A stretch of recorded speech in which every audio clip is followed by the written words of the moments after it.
Falsas explicações dos fenômenos alucinação, fluido magnético, reflexo do pensamento, superexcitação cerebral, estado sonambúlico dos médiuns. Visitante. É contra os fenômenos provocados que principalmente a crítica se levanta. Ponhamos de lado toda a suposição de charlatanismo e admitamos a mais completa boa-fé. Não será possível que os médiuns sejam vítimas de uma alucinação? Allan Kardec. Ignoro que já se tenha claramente explicado o mecanismo da alucinação. Da forma como querem defini-la, ela não deixa de ser um efeito singularíssimo e digno de estudo. Portanto, não tinha dado ainda uma definição completa de alucinação como até hoje não foi dada, porque cada um explica de um lado e não se chega a um consenso de que é realmente uma alucinação. Então, na forma com que ela é definida, tem uma característica muito singular e, às vezes, um pouco difícil de aceitar por alguns. E, lógico, quem explica daquele jeito acha que está com verdade. Quem explica de outro jeito acha que está com verdade.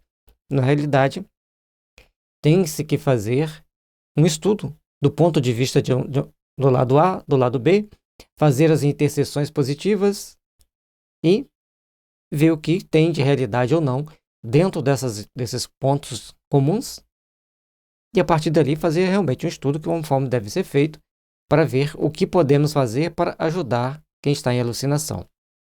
É pena, porém, que aqueles que, por meio dela, pretendem dar conta dos fenômenos espíritas, não possam antes apresentar a explicação deles.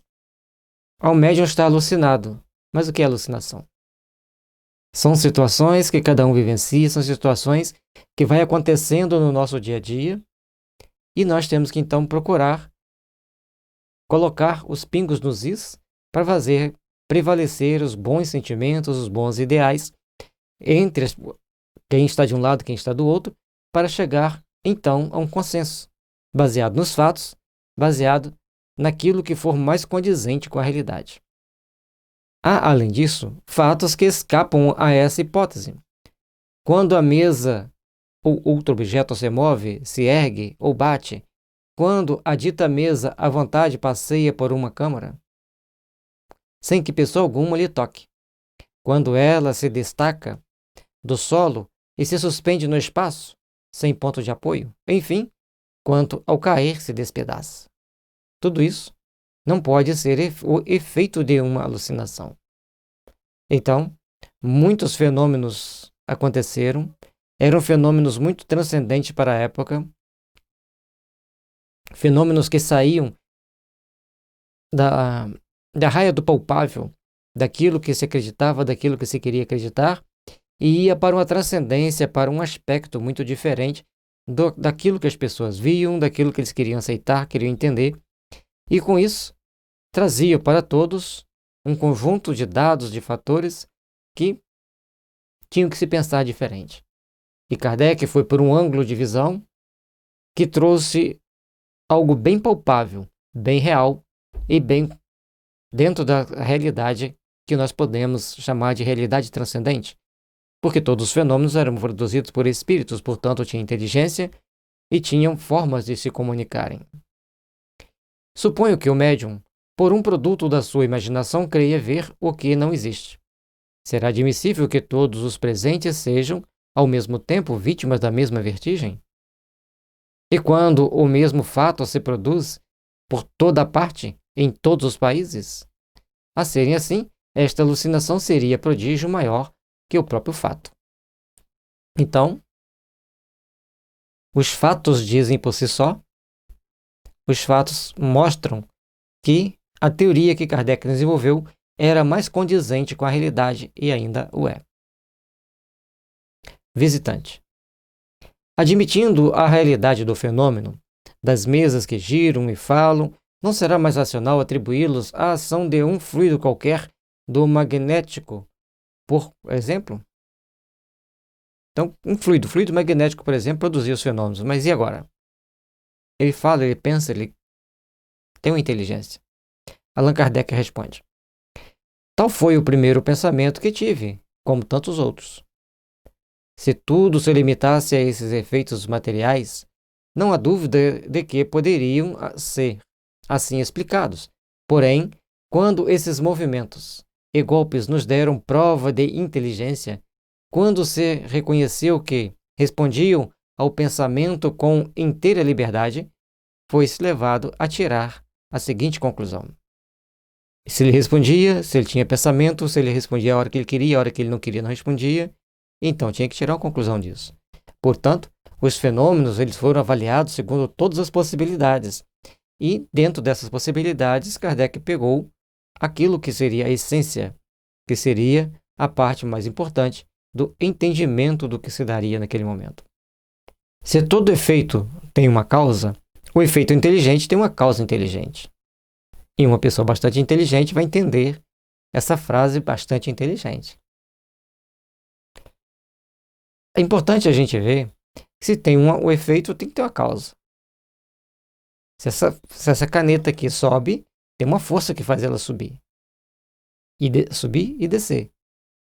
Se ela escreve, ela então vai estar escrevendo alguma coisa inteligente, não é simplesmente rabisco. Então tem uma força inteligente que move essa caneta. Poderão tais fenômenos ser produzidos por um fluido, sem se admitir que esse fluido seja dotado de inteligência? Se ele dá resposta, então ele tem inteligência. De onde vem essa inteligência? Quando vedes os aparelhos do telégrafo fazerem sinais transmitindo o pensamento? Bem, compreendeis que esses aparelhos de ferro ou de madeira não são inteligentes, mas que é uma inteligência quem os faz mover. Um ser humano vai ali fazendo os movimentos para que transmita o seu pensamento através das palavras e dos sinais que vão ser lidos do outro lado por outra pessoa inteligente que conhece os sinais daquele aparelho. Dá-se o mesmo com as mesas a que nos referimos. Dão-se ou não efeitos inteligentes? Esta é a questão. Se as mesas batem e respondem, então tem um efeito inteligente, tem uma causa inteligente. E se tem uma causa inteligente, nós temos que procurar ir entendendo todas essas causas, entendendo todos os mecanismos que existem em torno dessa possibilidade. Os que contestam são pessoas que nada viram ainda e se apressam a concluir, segundo suas ideias particulares e baseadas, quanto muito, em observação superficial. Portanto, temos que ver, fazer uma profunda observação em várias situações, em várias etapas, em várias condições, para entendermos todo o princípio ali estabelecido. O visitante pode-se responder que, se há um efeito inteligente, este pode ser um reflexo da inteligência, seja do médium, seja de quem interroga, ou mesmo dos assistentes, porque dizem, a resposta recebida estava sempre no pensamento de alguém. Ele não leu o livro dos médiuns. Se ele tivesse lido o livro dos médiuns, ele não ia fazer essa pergunta. Porque lá foi mostrado todo o processo que foi feito para chegar à resposta. Allan Kardec. É ainda um erro filho da falta da observação. Não observaram. Se os que assim pensam, se tivessem dado ao trabalho de estudar o fenômeno em todas as suas fases, não deixariam de reconhecer, a cada passo, a independência absoluta da inteligência que se manifesta. Portanto, não é do jeito que queremos ou do jeito que pensamos, é do jeito que essa força oculta quer e se manifesta e produz os efeitos que ela quer, do jeito que ela quer. Como conciliar essa tese com as respostas obtidas, tão fora do alcance intelectual e da instrução do médium? Respostas que vão de encontro às suas ideias, desejos e opiniões, ou que destroem completamente as previsões dos assistentes. Conforme está lá no início do livro dos médiuns, Kardec explicando bem isso aqui, as respostas eram dadas fora de tudo aquilo que eles pensavam, que eles entendiam. do que eles queriam. Quando os médiuns escrevem em uma língua que não conhecem, ou escrevem na sua própria quando não sabem ler nem escrever. Alguns médiuns eram analfabetos, não sabiam ler e escrever, mas escreviam. E agora? À primeira vista, essa opinião nada tem de racional. Convenho, mas é desmentida por um conjunto de fatos tão concludentes que, diante deles, é impossível duvidar. Os fatos acontecem de uma forma que você não tem como duvidar da teoria elaborada baseada na comunicação espiritual. Além disso, mesmo admitindo-se essa teoria, o fenômeno, longe de ser explicado, seria muito mais prodigioso. Qualquer teoria, fora daquela que Kardec trouxe, vai deixar uma vaga para ser um fenômeno muito prodigioso, muito espetacular, quando na realidade é apenas ter no ambiente um médium que produz fluidos, que doa fluidos, e esses fluidos, então, são usados e manipulados pelos espíritos para produzir os fenômenos. Pois que o pensamento poderá refletir-se sobre uma superfície como a luz, o sol, o calórico. Em verdade, havia nisto um motivo, pois a ciência exercer a sua sagacidade. Então, o pensamento, como que ele poderia refletir naquele momento? Através de todas as condições mais improváveis, como o som, uma luz e o próprio calor. Portanto, cada fenômeno trazia em si um conjunto de dados, de situações que tinham que ser observadas, que tinham que ser entendido e aperfeiçoado segundo a necessidade e a condição apresentada naquele fenômeno. E depois ainda, o maravilhoso seria maior, porque, achando-se presente 20 pessoas, será o pensamento desta ou daquela que é refletido, ou o desta ou daquela outra. Tal sistema é insustentável. Quem imprime o pensamento? Lógico que cada um vai ter uma resposta mais mirabolante possível, mas vamos ficar com o bom senso do Kardec, porque ele estudou exaustivamente, observou muitos fenômenos, muitos dados, e ali, diante de todas aquelas condições, aquelas situações, ele foi obtendo as respostas compatíveis com a necessidade, as respostas compatíveis com aquilo que precisava naquele momento para explicar aquele fenômeno que constituiria a base para explicar outros fenômenos. Então, cada fenômeno tem uma explicação básica, mas cada um tem uma explicação, além da básica, uma complementar, porque eles não são iguais. É realmente curioso ver-se os contraditores empenharem-se na busca de causas 100 vezes mais extraordinárias e incompreensíveis do que aquelas que se propalamos. Quanto mais eles tentavam trazer explicações, quanto mais eles tentavam trazer dados, não eram tão convincentes quanto aqueles que o Kardec trazia e mostrava, porque ele poderia ser repetido.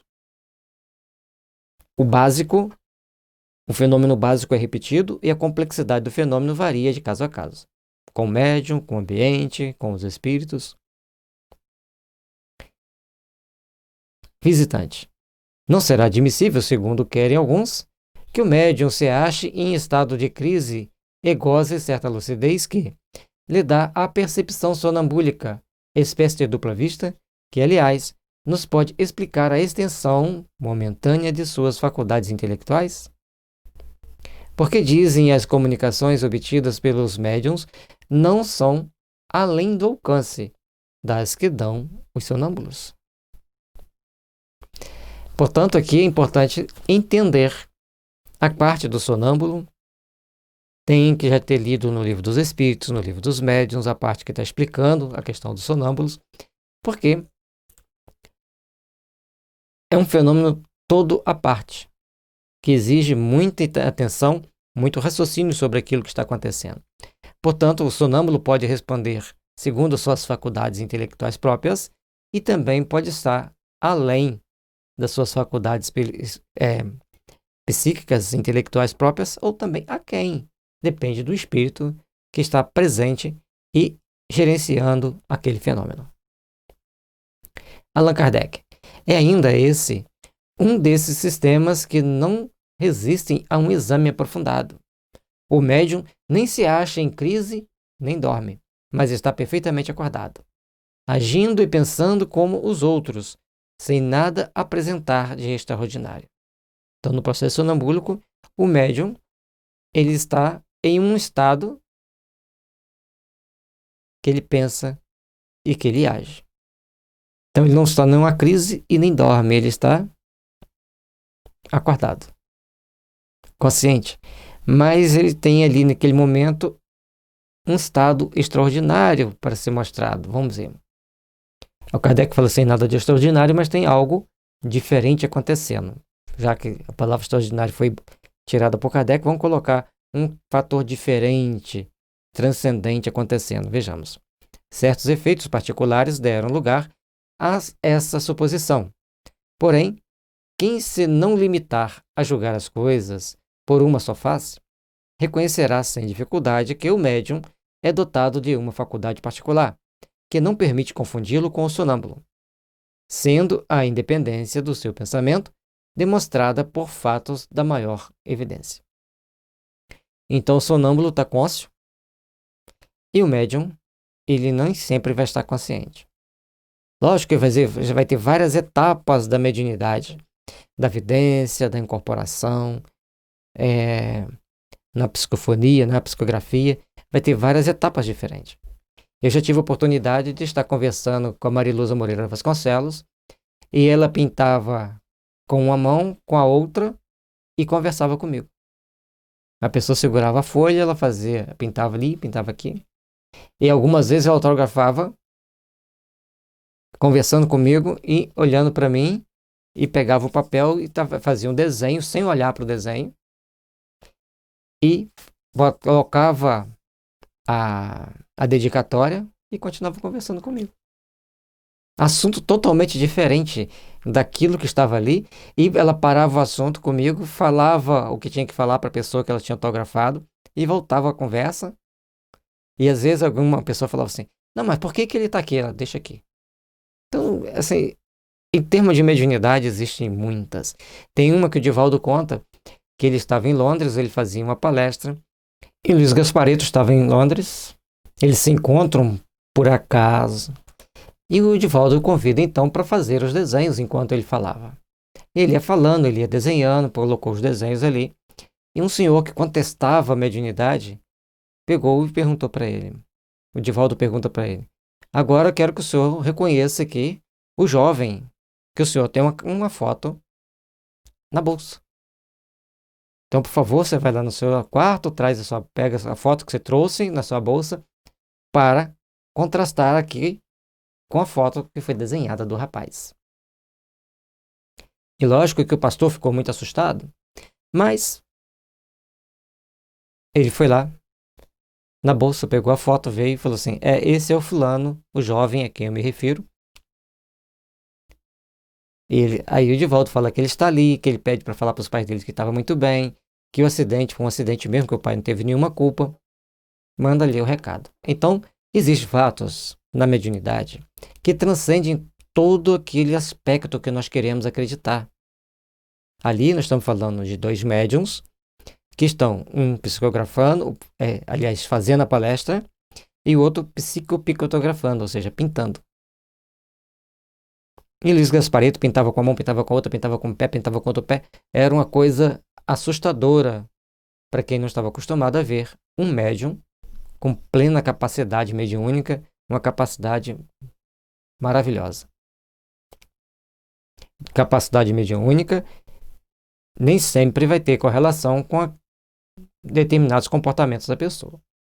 É médium. Comportamento e responsabilidade dele. Lógico também que eu não estou querendo denigrir o comportamento deste ou daquele médium. Estamos só citando um exemplo que a gente já sabe mais ou menos o que algumas pessoas vão pensar.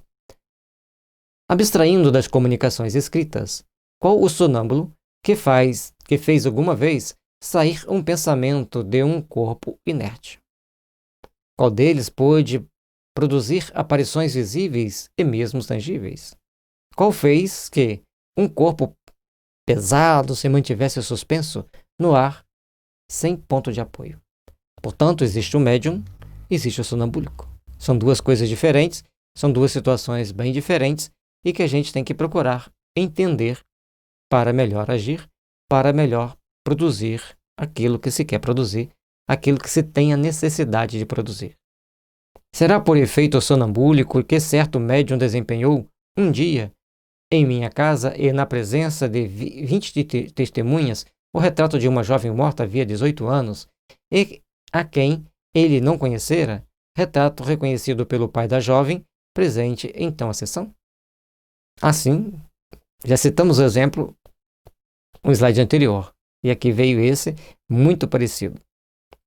Então, o médium, ele tem condições de produzir fenômenos, produzir situações diferentes daquelas que se tem visto, daquelas que se tem observado.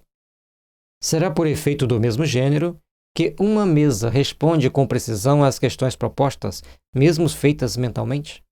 Certamente, se admitirmos que o médium se ache em estado magnético, parece-me difícil crer que a mesa seja sonâmbula. Portanto, como as respostas eram dadas pelo movimento da mesa, de acordo com o número de pancadas, alguém pensava uma pergunta e o espírito respondia na mesa, enquanto o médium que produzia os fenômenos estava lá inerte, na sua cadeirinha, doando os fluidos para produzir aquele fenômeno. Dizem ainda que os médiuns só falam com clareza daquilo que é conhecido. Como explicar o fato seguinte e sem outros da mesma espécie? O médium, quando ele vai produzir algum efeito mediúnico, de acordo com o potencial do médium, vai ter várias situações. Uma, ele ter conhecimento relativo ao assunto. E outra, e isso ele vai quando são os médiuns que estão em treinamento. E outra, quando o médium é treinado, ele pode obter informações e obter dados sem que ele nunca tenha ouvido falar sobre aquele assunto. Vejamos. Um dos meus amigos, muito bom médium escrevente, perguntou a um espírito se uma pessoa que ele tinha perdido de vista havia 15 anos era ainda deste mundo, ou seja, estava ainda encarnada. Sim, ainda vive, foi-lhe respondido. Mora em Paris, na rua tal, número tanto. Ele foi e encontrou a pessoa no lugar indicado. Seria isso uma ilusão? Então, a mediunidade nos possibilita isso. Mas lembremos que ela só deve ser usada para um fim útil e quando exige permissão. Nesse caso, tinha o fim útil e tinha a permissão. Que seria maravilhoso encontrar as pessoas perdidas, desaparecidas através da mediunidade. Mas nem sempre tem-se a permissão. Seu pensamento poderia sugerir-lhe tal resposta? Quando, por causa da idade da pessoa, por quem se perguntava, havia tanta probabilidade de ela não existir mais? Então não é o pensamento da pessoa. Ela já tinha uma idade avançada, já tinha passado 15 anos e saberia se ela estava viva ou não. Então é necessário fazer todo um aprimoramento, fazer todo um aperfeiçoamento daquilo que se precisa fazer. Se em certos casos vemos respostas combinarem com o pensamento de quem pergunta, será racional concluirmos que isso seja uma lei geral? Portanto, o pensamento de quem pergunta, algumas respostas vão estar combinando com quem pergunta, mas não é uma lei geral. Vejamos. Nisso, como em todas as coisas, são sempre perigosos os juízos precipitados, porque eles podem ser desmentidos pelos fatos que ainda não se não observaram. Então, cada situação é única. Ele mostra que, em alguns casos, pergunta se responde, mesmo que a pergunta seja pelo pensamento. Em outras situações, pode não se dar do fato. E às vezes, mesmo perguntando em voz alta, pode não obter a resposta, porque cada caso é um caso, cada situação é única. E é por isso que devemos procurar, então, entender melhor os fatos espíritas do ponto de vista espírita. Não tem como tentar dar uma volta longa para buscar um fato espírita, ou buscar uma explicação para um fato espírita. A doutrina espírita traz, vamos dizer, 95% das respostas. 5% ainda não teremos condições de definir na atualidade. O número simplesmente didático. Ou seja, não temos condições de responder a tudo e nem a todos os fenômenos na atualidade. Mas no futuro, quem sabe?